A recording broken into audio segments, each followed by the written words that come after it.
Peuple du Burkina Faso, camarades combattants pour la liberté, pour la paix, la souveraineté et l'indépendance réelle.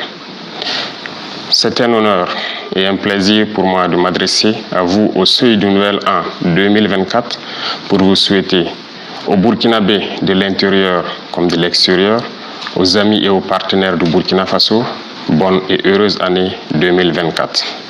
Rendons grâce à Dieu qui nous a permis de voir ce jour, qui marque donc la fin de l'année 2023.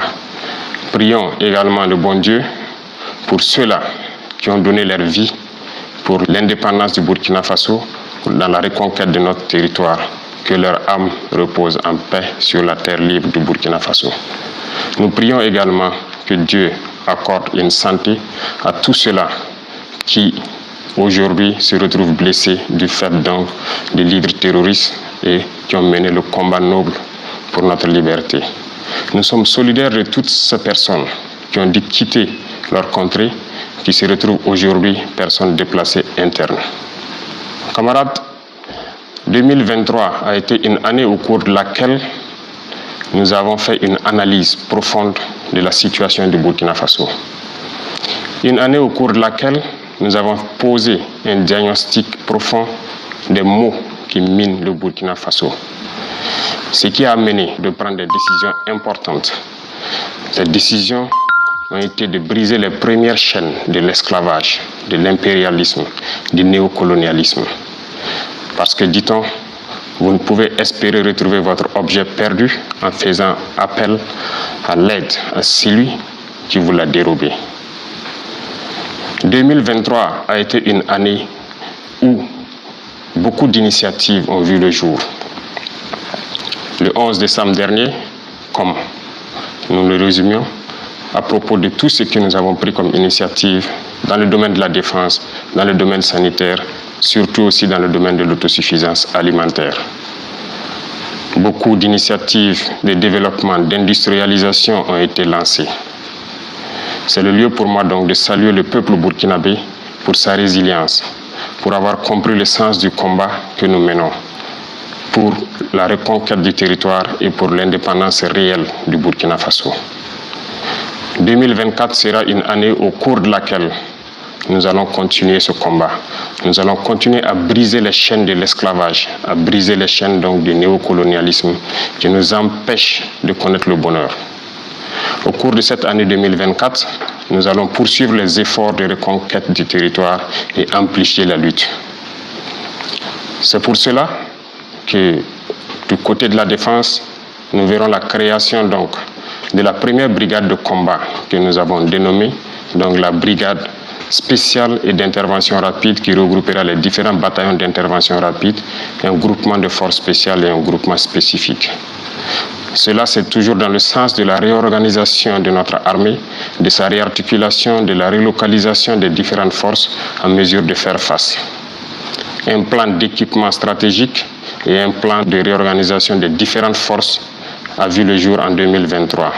Cela va se concrétiser en 2024 par l'arrivée donc de nouveaux moyens lourds de protection et d'augmentation donc de la puissance de feu des unités combattantes. En plus donc de ce volet, il faut savoir que 2024 sera aussi une année de défis, parce que nous nous sommes fixés des objectifs sur le domaine donc de la reconquête et aussi donc le retour des différents PDI dans leur localité et leur sécurisation. Au cours de l'année 2023, comme je vous le disais, beaucoup d'initiatives ont été entamées. Et en 2024, nous devrons pouvoir approfondir et mettre réellement en œuvre tout ce que nous avons entamé. Notamment l'initiative présidentielle pour l'autosuffisance alimentaire et aussi l'offensive agro-pastorale du ministère de l'Agriculture qui a été lancée dernièrement. La campagne sèche est en cours dans toutes ces deux initiatives pour que nous puissions au cours de l'année 2024, atteindre aux besoins, s'approcher de l'autosuffisance alimentaire. C'est un défi pour nous et j'invite donc le peuple burkinabé à s'approprier ces initiatives et à pouvoir se lancer partout où vous êtes pour que l'État puisse aussi vous accompagner et que nous puissions relever ces défis-là. Dans le domaine de l'industrialisation et aussi donc de tout ce qui peut aller dans le sens d'apporter un plus à tous ces vaillants commerçants qui font de leur mieux pour desservir les différentes localités du Burkina Faso.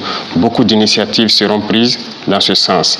L'APEC est déjà lancée, qui nous permettra d'avoir un certain nombre d'usines, mais beaucoup d'initiatives sont à venir au cours de l'année 2024. Au cours de l'année 2024, nous allons encore demander au peuple burkinabé de pouvoir s'approprier l'initiative présidentielle pour le développement communautaire. Ce, après analyse donc de la situation sanitaire, comme nous l'avons dit le 11 décembre dernier, il faut que nous puissions reconstruire nos villes et pouvoir assainir. Il s'agira donc pour les populations de s'approprier cette initiative et de pouvoir se lancer dans l'assainissement, l'urbanisation et faire en sorte que nos cadres de vie soient encore plus agréables pour que certaines épidémies que nous avons connues ne puissent pas ressurgir au cours de cette année-là. Le combat que nous menons aujourd'hui est également un combat de la culture. Comme vous l'aurez remarqué, en posant donc un diagnostic du problème, nous avons compris que la colonisation nous a déracinés. Nous avons perdu notre culture. Notre belle culture qui nous enseigne la paix, la solidarité, l'entraide. Nous avons perdu ces valeurs. Voilà pourquoi nous tenons à ce que la culture occupe une place importante donc, dans notre combat. C'est ce qui a amené donc à aujourd'hui officialiser nos langues nationales et aussi à créer le Conseil de communauté à travers donc, ce projet de loi qui vient d'être adopté donc, à l'Assemblée. Ceci doit nous amener à revenir à nos racines, à nos traditions, à nos cultures, pour pouvoir faire ressurgir ces valeurs de solidarité qui nous manquent beaucoup, ces valeurs de paix, de tolérance et d'entraide. Sur le volet de la corruption, il faut dire que l'année 2023 a été une année où ce phénomène a perduré. Pour 2024, nous comptons donc lancer la machine de la lutte contre la corruption.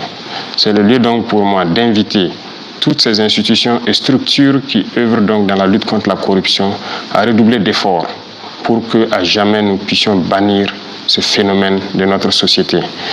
Camarades, nous restons convaincus de notre trajectoire, de la lignée que nous avons adoptée. Il n'y a pas meilleur que cet itinéraire que nous avons emprunté pour notre liberté, pour notre souveraineté et pour que le Burkina puisse prospérer. Nous sommes convaincus et avec le peuple burkinabé, nous sommes rassurés plus que jamais que le combat que nous menons est noble pour le Burkina Faso, pour l'AES et pour l'Afrique tout entière. Nous allons vous souhaiter une très bonne année 2024, une année pleine de santé, une année de combativité, une année au cours de laquelle donc tous les Burkinabés vont pouvoir cultiver l'amour entre eux, une année au cours de laquelle nous souhaitons que les Burkinabés puissent faire fi des différends qu'ils ont connus et pouvoir donc regarder ensemble vers l'avenir. Une année de bonheur, une année au cours de laquelle les espoirs des uns et des autres donc, vont se voir accomplis. Nous ne pourrons terminer sans remercier le peuple burkinabé qui a compris le sens de la lutte et qui se bat jour et nuit dans la veille citoyenne pour protéger cette transition. Parce que, dit-on, l'ennemi n'a pas encore rangé sa hache de guerre, que ce soit de l'intérieur ou de l'extérieur, l'impérialisme est toujours en activité.